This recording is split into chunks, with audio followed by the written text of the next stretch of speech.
अस्सलामुअलैकुम। तो इस वीडियो में हम लोग मैश एनालिसिस के वो क्वेश्चंस देखेंगे जिसमें हमारे पास करंट सोर्सेज भी मौजूद होती हैं। ठीक है, हमने नोडल एनालिसिस देखा था और उसमें हमने सुपर नोड देखी थी। सुपर नोड कब बनती थी? जब हमारे पास दो नॉन रेफरेंस नोड्स के दरमियान वोल्टेज सोर्स मौजूद होती थी।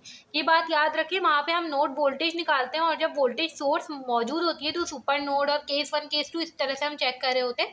ठीक है, जब हमारे पास मैश एनालिसिस होता है तो मैश एनालिसिस के अंदर यही काम हम करंट सोर्स के साथ करते हैं। मतलब कि जब करंट सोर्स मौजूद होती है तो फिर वो सिंपल क्वेश्चंस नहीं रहते, फिर वो हमारे पास केस 1 या केस 2 में से कुछ एक होता है। ठीक है, अब हम देखते हैं कि केस 1 और केस 2 क्या होता है जब करंट सोर्स होती है। ठीक है, अगर तो करंट सोर्स एक ही मैश पर है, मतलब कि यहाँ पे देखें ये हमारे पास दो मैश है। ठीक है, करंट सोर्स जो है वो किसी दो मैश के दरमियान नहीं है बल्कि ये एक ही मैश पर आ रही है। ठीक है, तो हमारे पास क्या होता है, ये हमारे पास क्वेश्चन है सिंपल। हम क्या करते थे, सबसे पहले हम लोग कोई ना कोई डायरेक्शन सपोज करते हैं। ठीक है, मैंने इसको दे दी ये डायरेक्शन, इसको दे दी ये डायरेक्शन। ठीक है, अब सिंपल हमने क्या करना होता है, अगर मैं कह रही हूँ कि यहाँ पे I1 फ्लो कर रहा है, यहाँ पे I2 फ्लो कर रहा है। ठीक है, तो हम क्या करते हैं कि जिस मैश में वो करंट सोर्स है उसके करंट को उस करंट सोर्स के बराबर कह देते हैं। I1, बस एक बात का ख्याल रहे, I1 की जो डायरेक्शन मैंने सपोज की है वो इसी करंट सोर्स की डायरेक्शन जैसी ही है। ठीक है, यहाँ से आएगा यहाँ से आएगा। I1 बराबर है 2 एम्पियर के यहाँ पे। ठीक है, मुझे मैश 1 की अलग से इक्वेशन बनाने की नीड नहीं है। ठीक है, मैश 1 की इक्वेशन बनाने की नीड नहीं है, सिंपल मैं I1 को 2 एम्पियर के बराबर कह दूंगी। ये चीज़ ध्यान में रखनी है। अगर क्या होता कि जो है ना मैं इसकी उल्टी डायरेक्शन ले लेती, तो क्योंकि हमने तो यही चीज़ डिस्कस की थी कि हम डायरेक्शन तो कुछ भी ले सकते हैं ना। मतलब हमने ये थोड़ी डिस्कस किया था कि हम यही डायरेक्शन लें या ऐसा कुछ। तो अगर आप लोगों ने उल्टी डायरेक्शन ले ली है तो कोई मसला नहीं है, आप लोग अपनी मर्जी से डायरेक्शन ले लें। अगर उल्टी डायरेक्शन ले लिए तो देखिए 2 एम्पियर की डायरेक्शन जो है और I1 की अपोजिट है, तो सिंपल I1 को -2 एम्पियर कहते हैं। ठीक है, बस ये चीज़ ध्यान में रखें। अगर जो है ज़्यादा बेहतर यही कि वही डायरेक्शन लें जो करंट सोर्स की है। सही है, तो हम उस मैश के करंट को उस करंट सोर्स के बराबर कह देते हैं। अब हमारे पास दूसरा केस होता है। दूसरा केस वो होता है जिसमें करंट सोर्स जो है वो दो मैश के दरमियान होती है। ठीक है, जब भी करंट सोर्स दो मैश के दरमियान होगी तो वहाँ पर बन जाता है सुपर मैश। ठीक है, अब सुपर मैश में क्या होता है, हमारे पास एक बनती है सोर्स इक्वेशन जैसे सुपर नोड में बना करती थी, और एक बनती है मर्ज इक्वेशन। मर्ज इक्वेशन किसकी? मैश 1 और मैश 2 के दरमियान है। अगर हमारे पास जो हमारी करंट सोर्स है, यहाँ से I1 है, यहाँ पे I2 है। ठीक है, मैश 1 और मैश 2 के दरमियान है, तो वो जो मर्ज इक्वेशन बनेगी वो मैश 1 और मैश 2 की बनेगी। बना के देख लेते हैं कैसे बनेगी। सोर्स इक्वेशन कैसे बनेगी, जिस करंट की डायरेक्शन उस करंट सोर्स के जैसी हो उसको रखिए पॉजिटिव में, जिसकी अपोजिट हो उसको रखिए नेगेटिव में। ठीक है, अब देखें यहाँ पे हमारे पास हो जाएगा I1 फ्लो करेगा इस तरह से। ठीक है, तो ये हमारे पास 2 एम्पियर जैसी डायरेक्शन है, तो मैं क्या करूँगी, I1 को रखूँगी पॉजिटिव में और I2 इस तरह से फ्लो करेगा। ठीक है, मतलब कि ये नेगेटिव डायरेक्शन है, 2 एम्पियर से अपोजिट डायरेक्शन है, तो I2 को रखूँगी नेगेटिव में, इक्वल टू की दूसरी साइड पर सोर्स की वैल्यू बिल्कुल वैसी जैसे हम नोड में किया करते थे, सुपर नोड में। ठीक है, अब मर्ज इक्वेशन कैसे बनेगी, दोनों जो इक्वेशन है 4I1, ठीक है, प्लस का 5I1, और इस मैश की इक्वेशन क्या हो जाएगी, प्लस का 6I2 प्लस का 7I2 इक्वल्स टू 0। ये हमारे पास मर्ज इक्वेशन बन गई। इस तरह से करके हमारे पास ये दो केसेस होते हैं जब हमारे पास करंट सोर्सेज लगी हुई होती हैं। अब हम एग्जाम्पल 3.7 कर लेते हैं ताकि हमें मज़ीद क्लियर हो जाए कि हमें इन क्वेश्चंस को किस तरह से सॉल्व करना होता है।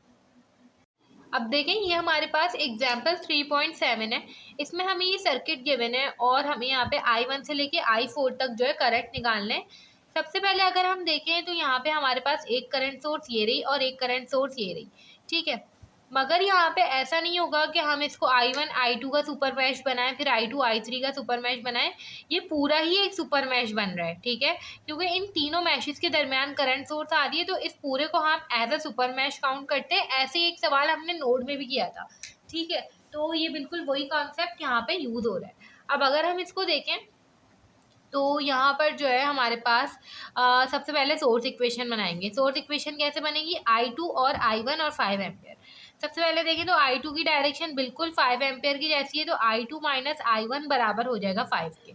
ये हमारे पास एक सोर्स इक्वेशन बन गई।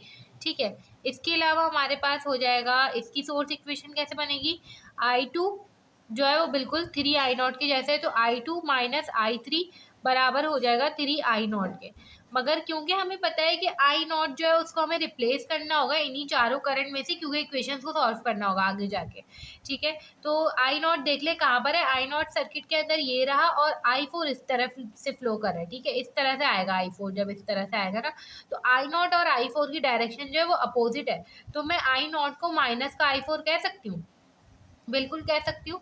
तो मैं यहाँ पे आई नॉट की जगह माइनस का आई फोर पुट करूंगी तो ये हो जाएगा माइनस का 3i4, ठीक है। इसको अरेंज कर लें, ये हो जाएगा i2 माइनस का i3 और प्लस का 3i4 इक्वल टू 0, ठीक है। अब ये हमारे पास एक इक्वेशन ये हो गई, इक्वेशन नंबर 2, और एक इक्वेशन ये हो गई जो कि हमारे पास है इक्वेशन नंबर 1, सही है। अब अगर गौर से देखें तो यहाँ पे हमारे पास अब सुपर मैश की इक्वेशन बनेगी जो मर्ज इक्वेशन होती है, ठीक है। अब वो किस तरह से बनेगी, सबसे पहले यहाँ पे देखिए, यहाँ पर I1 फ्लो कर रहा है, ये हो जाएगा 2i1, ठीक है।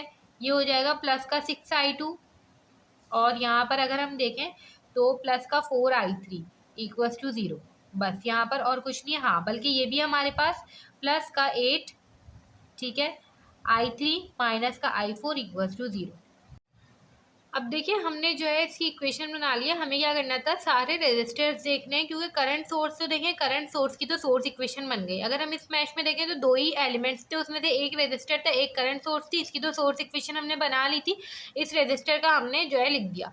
उसके अलावा जब इस मैश पर आए तो यहाँ पे दो करंट सोर्सेज थी जिसकी हमने इक्वेशन बना ली थी, 6 था सिर्फ, तो हमने 6i2 लिख दिया।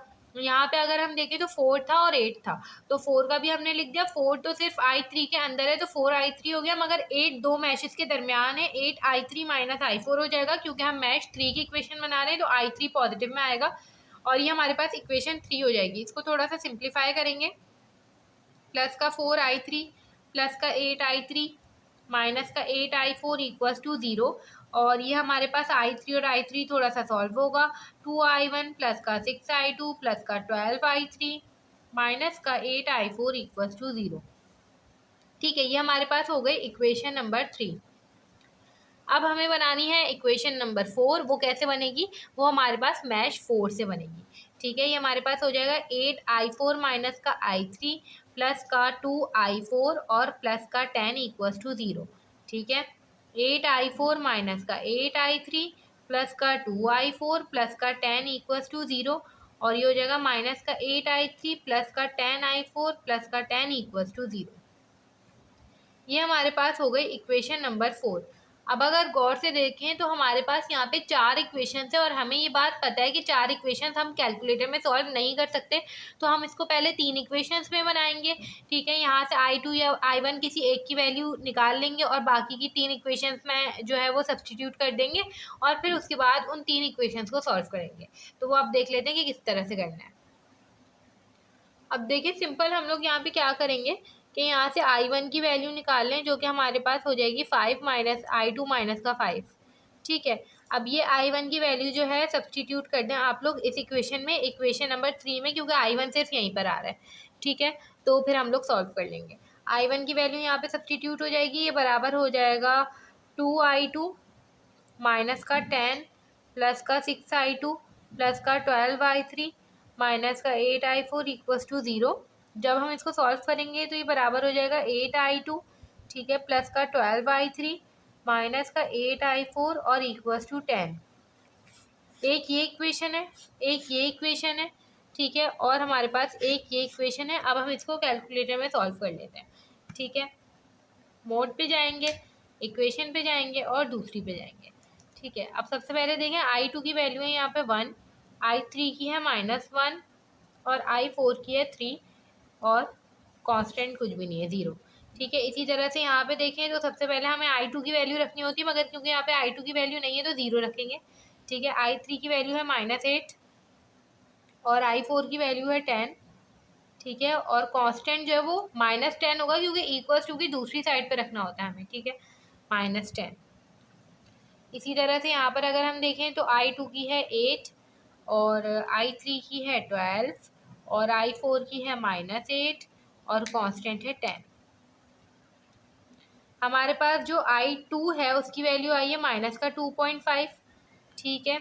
इसी तरह से अगर हम देखें तो i3 की वैल्यू आई है 3.92, ठीक है। और हमारे पास जो I4 है उसकी वैल्यू आई है 2.142। ठीक है, और हमें I1 भी निकालना है, तो I1 कैसे निकालेंगे? ये हमारे पास इक्वेशन थी I2 माइनस 5, मतलब कि I2 हमारे पास है -2.5 माइनस का 5, जो कि हमारे पास आ जाएगा माइनस का 7.5 एम्पेयर। तो हमें I1 से लेके I4 तक की सारी वैल्यूज़ निकालनी थी, जो कि हम निकाल चुके हैं।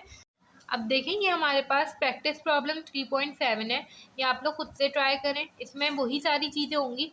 ये करंट सोर्स है हमारे पास, यहाँ पे सुपर मैश बनेगा। ठीक है, सुपर मैश किस तरह से बनेगा? हमारे पास I1 और I2 के दरमियान है, तो I1 और I2 की मर्ज इक्वेशन बनेगी। ठीक है, इसके अलावा हमारे पास एक सोर्स इक्वेशन होगी, जो कि हमारे पास इस सोर्स की होगी। ठीक है, I1 की डायरेक्शन बिल्कुल 4 की जैसी है और I2 की अपोजिट है। ठीक है, तो I1 minus I2 equal to 4 ampere की एक हमारे पास इक्वेशन बनेगी, और हमारे पास एक मैश 3 की इक्वेशन बनेगी।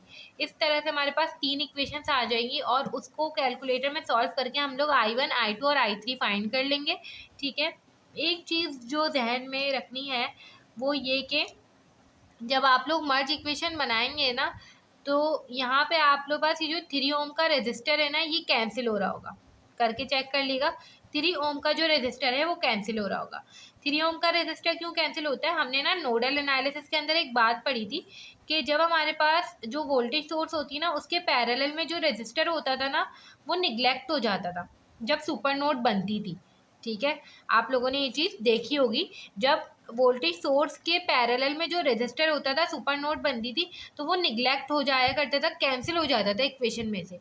ठीक है, तो इसी तरह से जब भी करंट सोर्स के सीरीज में जो है ना हमारे पास रेजिस्टर होता है ना, ये सीरीज में है ना रेजिस्टर, तो जो भी सीरीज में रेजिस्टर होगा करंट सोर्स के, वो हमारे पास निग्लेक्ट हो जाता है। बस ये एक बात ध्यान में रखनी है, बाकी इसमें बिल्कुल वैसे ही, अगर ये बात ध्यान में नहीं भी आ रही है तो कोई मसला नहीं है, इक्वेशन में वो वैसे ही कैंसिल ही हो जाता है। ठीक है, तो इस तरह से करके हमारे पास ये चैप्टर 3 जो है वो कंप्लीट हो गया है, जिसमें हमने नोडल, ठीक है, फिर सुपर नोड और फिर मैश और फिर सुपर मैश, ये 4 तरह की टेक्निक्स पढ़ी थी। अब हम अगली वीडियो से चैप्टर नंबर 4 स्टार्ट करेंगे।